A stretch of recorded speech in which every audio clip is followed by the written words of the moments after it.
Então eu vou apresentar, eu sou Giovanni da Pelle, sou do grupo do Arglab.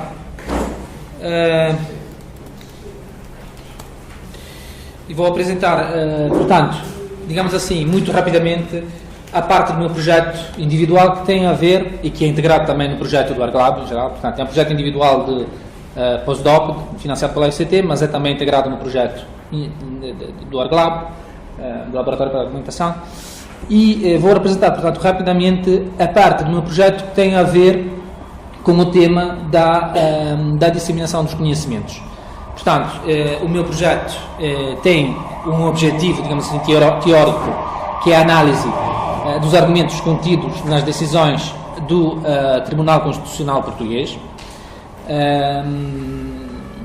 Mas eu pensei também que este projeto podia ter não apenas, digamos assim, um objetivo teorético, mas também uma ligação, digamos assim, com a sociedade portuguesa, digamos assim. Geralmente este tipo de assunto é abordado em duas maneiras diferentes. A primeira, digamos assim, tem a ver, em geral, com o tema da legibilidade das decisões judiciais.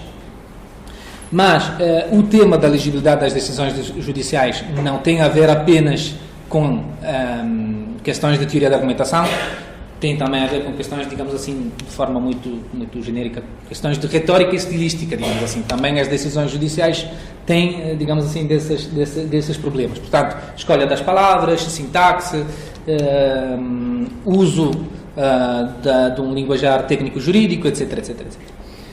E depois pode haver uma segunda maneira, digamos assim, de abordar este tema, talvez menos ambiciosa, que é a de disponibilizar, digamos assim, as decisões analisadas do ponto de vista dos argumentos contidos nas decisões para a comunidade dos chamados operadores jurídicos. Portanto, para a comunidade de todas as pessoas que trabalham com decisões judiciais. Nós, pronto, sabemos, isto é uma coisa, quer dizer, óbvia, os tribunais nos nossos sistemas jurídicos têm a obrigação de motivar as decisões, né? Isto vale tanto para os tribunais da chamada justiça comum, digamos assim, os tribunais comuns, mas também para as jurisdições especiais, que podem ser a jurisdição administrativa, por exemplo, nos países como a Itália e Portugal, que têm uma jurisdição administrativa, ou também a jurisdição constitucional, nos países que têm, como no caso de Portugal, um tribunal constitucional. Okay? Então, um dos primeiros problemas foi,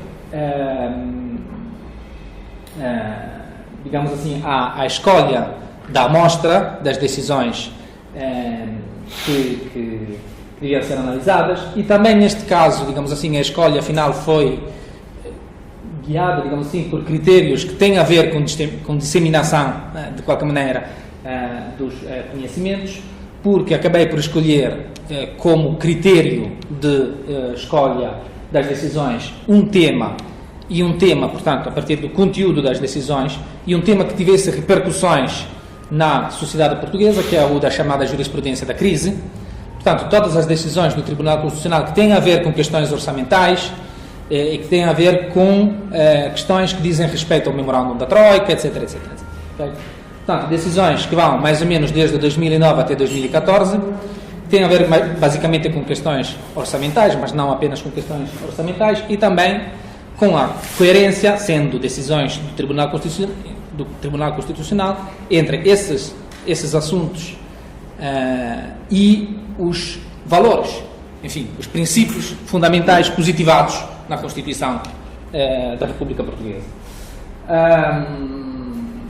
Há, portanto, um conjunto de decisões, agora não vou gastar muito tempo, não vou perder muito tempo em falar dessas decisões, que são questões um bocado, digamos assim, técnicas, mas pronto, há um conjunto de decisões que foram identificadas com a ajuda do Núcleo de Apoio Documental e Informação Jurídica do Tribunal Constitucional.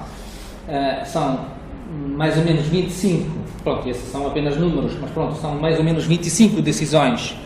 Estamos a falar apenas de decisões em sede de fiscalização constitucional abstrata.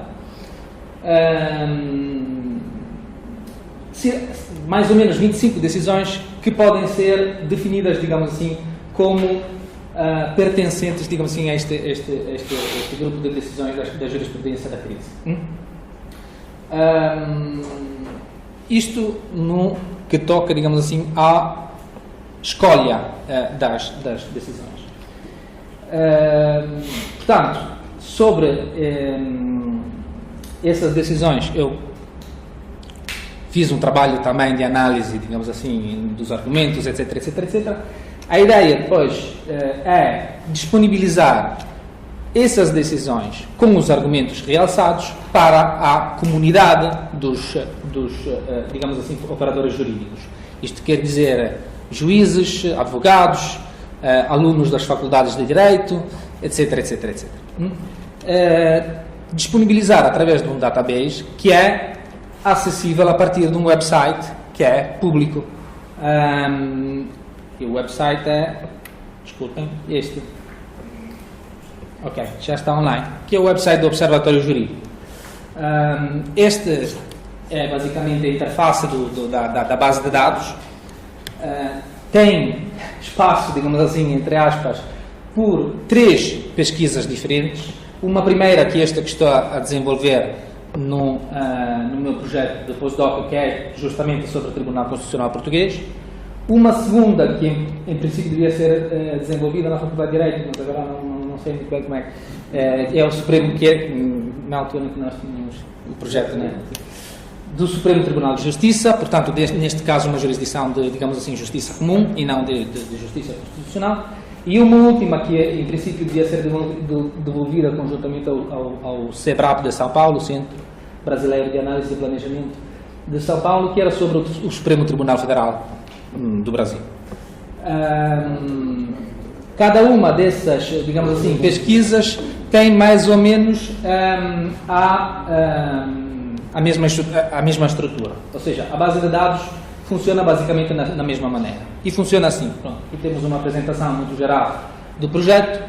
Depois temos um elenco muito simples de argumentos, ou melhor, técnicas interpretativas. Agora, nós sabemos que, no caso das decisões dos tribunais, técnicas interpretativas e argumentos que justificam as decisões coincidem de qualquer maneira, porque os juízes interpretam consoante, digamos assim, depois a obrigação que eles têm de justificar as decisões. Né? Portanto, temos um conjunto de técnicas interpretativas que foram identificadas a partir daquelas que podem ser consideradas as técnicas clássicas da interpretação jurídica, portanto, que são percebidas, digamos assim, pelos operadores jurídicos como as mais típicas, as mais clássicas, digamos assim. Cada uma dessas técnicas, cada um desses argumentos tem a definição, a partir das definições. Basicamente são as traduções das definições que desses argumentos deu Giovanni Tarello, que é um teórico do direito italiano. Algumas técnicas interpretativas são divididas ou alguns argumentos, se quiserem, são divididos em subargumentos. Né? Por exemplo, nós podemos ver que o argumento sistemático é dividido em sistemático topográfico. Topográfico, o que é que significa? Quando o argumento é interpretado a partir dos outros, quando um artigo, é interpretado, ou uma norma é interpretada a partir dos artigos ou das normas que lhe são mais próximas, digamos assim. Né? Portanto, o artigo antecedente, o artigo posterior, coisas desse tipo. O argumento sistemático da constância terminológica, o argumento sistemático dogmático, etc, etc, etc. O argumento naturalista também tem 2 subargumentos: referência à natureza das coisas e referência ao senso comum, etc, etc. Portanto, cada uma dessas técnicas tem a sua definição. Pois é possível ter acesso, à base de dados a partir de uma pesquisa que tem como critérios os critérios clássicos dessas pesquisas, ou seja, o ano do acórdão ou o número do acórdão, mas também, e esta, digamos assim, é a particularidade desta database, dessa base de dados, também a partir do argumento. Hein? Portanto, imaginemos que eu queira fazer uma pesquisa a partir do argumento histórico, ou presunção de continuidade, então vou escolher este tipo de argumento e saem. Neste caso temos apenas uma decisão, porque temos poucas decisões. Estamos agora a preencher, digamos assim, o database, a base de dados. Mas temos, por exemplo, um acórdão em que o argumento histórico aparece, que é o acórdão, neste caso, número 359 de 2009. Nós podemos carregar aqui argumento histórico e aparece, agora aqui não é muito claro, mas aparece o trecho realçado com um pop-up, o trecho onde aparece o argumento. Mas a circunstância da Constituição, no já citado número 1 do seu artigo 36, se referir expressamente ao casamento sem o definir, revela que não pretende pôr em causa o conceito comum radicado na comunidade, etc, etc, etc. Não pretende pôr em causa o conceito comum radicado na comunidade, tem a ver com a história do conceito jurídico, portanto pode ser qualificado, digamos assim, caracterizado como um argumento, um argumento histórico. E é possível fazer isto com todos os argumentos claramente com a amostra das decisões que nós temos selecionado. Por acaso esta não é uma decisão que tenha a ver diretamente com questões de jurisprudência da crise, mas era também uma decisão que tinha tido alguma repercussão, digamos assim, sobre a sociedade portuguesa, porque é a primeira das duas decisões que o Tribunal Constitucional português tomou sobre a questão do casamento homossexual. A primeira foi em 2009 e a segunda em 2010. E esta é a primeira das duas. Portanto, esta é basicamente a estrutura do database. É possível, portanto, fazer uma pesquisa a partir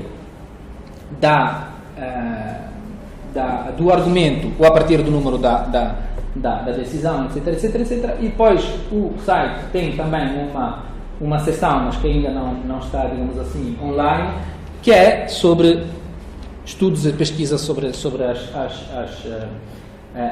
decisões que são analisadas no database. Pronto, basicamente é isso. A ideia, portanto, é este projeto, que é basicamente um projeto de teoria da argumentação jurídica, portanto, sobre a análise das decisões do Tribunal Constitucional, ter também uma interface, digamos assim, uma parte, digamos assim, que seja acessível à comunidade jurídica portuguesa e que seja útil também, por exemplo, no caso, imaginemos, das faculdades de Direito, de cursos, por exemplo, de argumentação jurídica. Isto permite, por exemplo, de analisar ou também explicar, digamos assim, os argumentos jurídicos a partir do contexto em que os argumentos jurídicos aparecem. Portanto, não de uma maneira isolada, digamos assim, mas de uma forma, digamos assim, contextualizada. A ideia, depois, basicamente, este não é um projeto que é desenvolvido, digamos assim, em colaboração. Não se pode dizer que é desenvolvido em colaboração com o Tribunal Constitucional, mas é desenvolvido em contacto, digamos assim, com o Tribunal Constitucional. E a ideia é, temos ainda 6 meses para preencher o database, e a ideia é, findo este período, apresentar o projeto no próprio Tribunal Constitucional. Ok, é isso. E há receptividade do Tribunal Constitucional? Sim, já. Sim, pronto.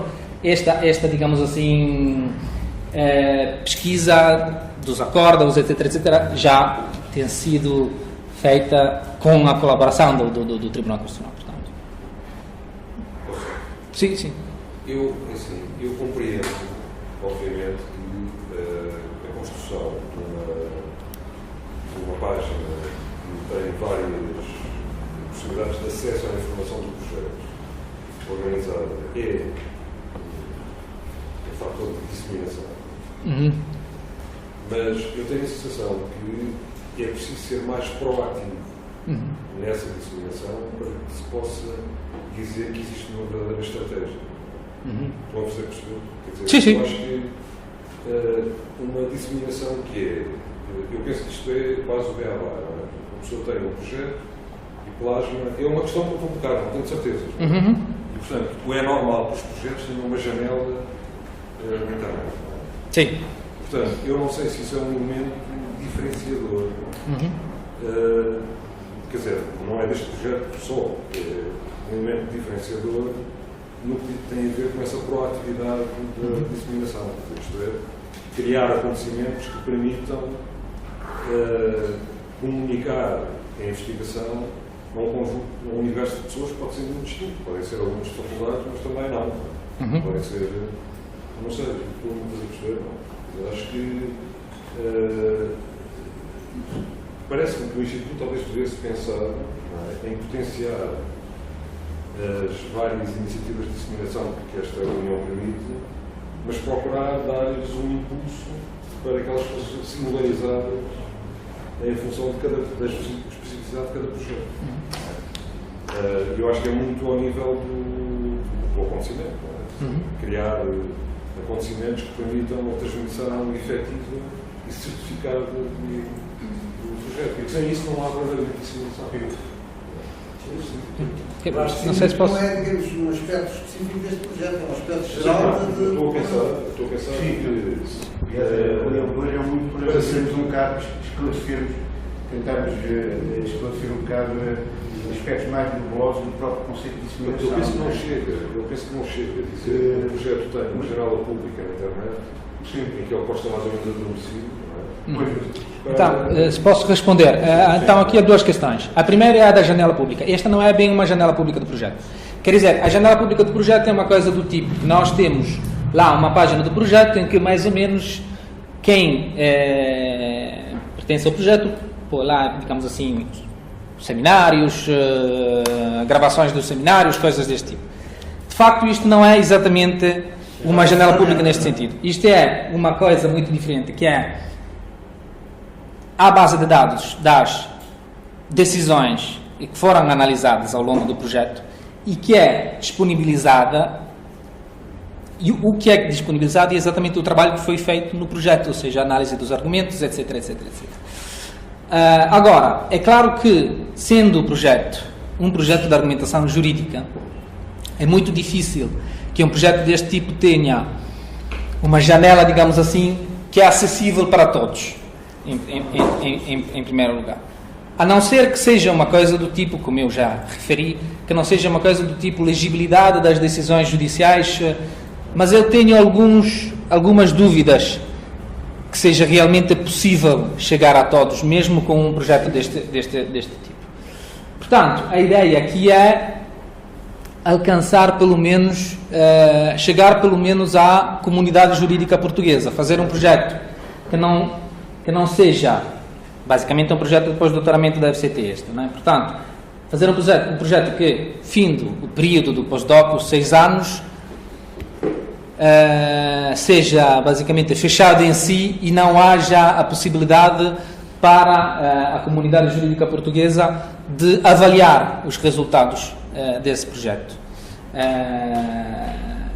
Lá está, é mais é apenas uma maneira para, digamos assim, fazer com que a comunidade jurídica, digamos assim, portuguesa possa participar no projeto.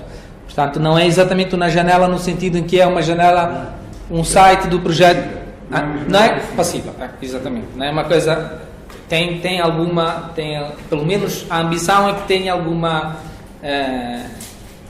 Eu se posso fazer um pequeno comentário, eu diria até, este projeto não é este projeto, este resultado que foi apresentado, é por natureza um resultado de disseminação. Isto é uma ferramenta, uma ferramenta informática, que tem por base uma base de dados e está estruturada de acordo com tipos de argumentos, e é uma ferramenta, digamos, feita por alguém que é da área da filosofia e dos tipos de argumentação, para não filósofos, que é para juristas, não é? Então, digamos assim, a ferramenta está lá, mas eu acho que isso não... E, portanto, digamos assim, eu não tenho qualquer dúvida quanto à utilidade ou à usabilidade da ferramenta, não é? Isto não é uma coisa para filósofos, os filósofos podem escrever papers sobre isto, mas isto é uma ferramenta. Agora, eu acho que isso não responde à questão do João Mário, e acho que a questão do João Mário não é exclusiva deste projeto. Na medida em que esta ferramenta não seja conhecida e que não haja, digamos, eventos de disseminação da própria ferramenta para a comunidade dos interessados, que não é toda a comunidade nacional, é como o João Fernando está a dizer também a comunidade dos juristas, ela pode estar lá, pode ter, digamos, uma capacidade de ser usada ativamente, mas ninguém a utiliza, ou pouca gente, porque não tem conhecimento de que ela sequer existe. E não há um jurista que diz assim, deixa lá ver se sob o título observatório jurídico me aparece qualquer coisa. Ninguém vai googlar o observatório jurídico, não é? E, portanto, digamos, a parte mais importante do projeto é ter a ferramenta disponível. Vai estar. Sim. Mas depois parece que seria uma coisa complementar disto, haver um conjunto de procedimentos junto, digamos, da comunidade relevante, que de alguma maneira oficializassem a apresentação da ferramenta e até pudesse haver um período de feedback em que algumas correções que fossem relevantes pudessem ser feitas, não é? Mas por isso é que eu digo que isto não é só relativamente a isto, é em qualquer projeto de disseminação, esse ponto pode ser. Quer dizer, este projeto é um projeto que tem, agora, oficialmente, digamos assim, termina em dezembro deste ano, portanto, dezembro de 2016. Como podem ver, o projeto já está bastante desenvolvido, quer dizer, a base de dados funciona, etc, etc. O que falta é preencher, basicamente, a base de dados e não temos tempo, digamos assim, tendo em consideração o número das decisões que, afinal, temos à disposição. Tendo escolhido o tema da jurisprudência da crise como um tema, digamos assim, como critério de escolha da jurisprudência do Tribunal Constitucional. A partir daí, portanto, a partir de janeiro de 2017, é que começa a disseminação em sentido próprio, ou seja, nós já estamos eu já estou em contato de qualquer maneira com o Tribunal Constitucional, mas a partir daí é que começa a ser publicado, não pode ser publicado um site deste tipo que ainda não tenha uma amostra de decisões consistente, portanto, que seja, isto acaba por não ter interesse nenhum. Eu estava a pensar, no sentido que tu estavas a dizer, por exemplo, podia ser interessante, a partir de, realmente, como diz, de dezembro de 2016, arranjar, por exemplo, um número de 3 meses, um grupo focal, um focus group da comunidade jurídica, que tivesse, por exemplo, um advogado, um juiz que simpatizasse com a ideia, 2 outras pessoas aos quais isto fosse apresentado e que eles se comprometessem a usar durante algum tempo e a dar um feedback, não é? Sim. E já depois podia perceber o tipo de usabilidade que isto pode ter. E eventualmente fazer alterações, quer dizer, não é... Mas de qualquer maneira... O compromisso do Tribunal Constitucional era para ser muito importante. Formalizar esse compromisso de alguma forma, não é? Sim. Isso é fundamental porque é uma marca de... Sim, é uma menor marca. Isso é uma menor marca, não é? Sim. Depois aparecer, de facto, como um programa, como um projeto em que há um instituto de justiça, mas para além disso, isto do ponto de vista do juiz também, mas para além disso há um órgão como o Tribunal Constitucional, isso realmente já é muito mais que uma janela. Sim. Está sempre mais que uma janela. Embora claramente não deve ser, eu acho que não deveria ser considerado como um projeto que de qualquer maneira é integrado. Quer dizer, a colaboração do Tribunal Constitucional, nós temos que ter a colaboração do Tribunal Constitucional, mas sendo um projeto analítico, digamos assim, sobre o Tribunal Constitucional, o Tribunal Constitucional de qualquer maneira não deve ser parte em causa, porque é também não é essa a ideia, assim como projeto deles também. Sim, exatamente. Mas começa um certo compromisso. Sim, claro. Sim. Não. Mas pode haver um elemento do Tribunal Constitucional, não estou a falar dos lá acima, que pertence a este grupo focal e que também ao próprio processo. Sim. Aliás, o Tribunal Constitucional é composto pelos juízes, mas depois por uma série de assessores, etc. Os assessores, claro. Têm os próprios conhecimentos, são juristas, não é? Eu estava também a pensar numa outra coisa, que nós podemos chegar ao limite do absurdo, que é imaginar que durante um mês por ano mete-se num autocarro e vai faz uma torneio e vai apresentar. Não. Parece uma coisa disparatada, mas não é.